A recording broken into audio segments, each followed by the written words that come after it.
we have to look at all of those options which allow us to find a balance between our conservation goals and our development goals without sacrificing those very resources that we depend on.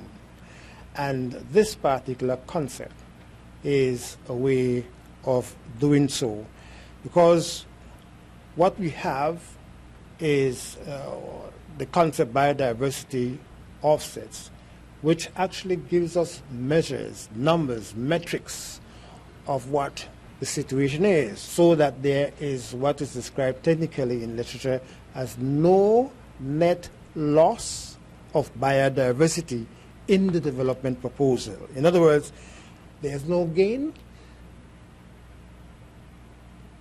for developer to an extreme extent. There's no loss for us to an extreme extent.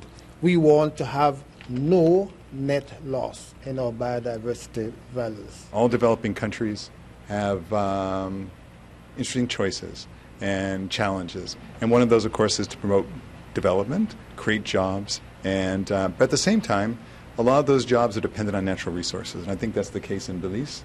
And this idea of biodiversity offsets creates an opportunity where we can try to promote development and at the same time ensure the protection of our natural resources.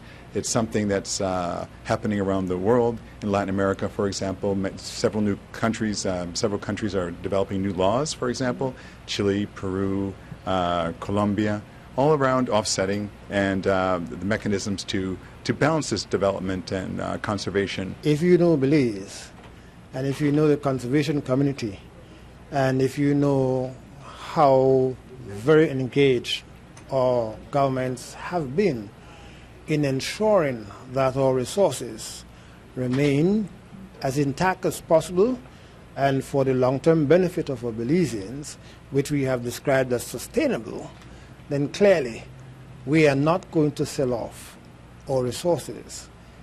The key thing is sustainability, but we are also recognizing that in fact for our long-term development, for the long-term sustenance of the country and the people of Belize, and for us to be able to utilize our resources sustainably so that we can benefit from them, development is clearly a key component.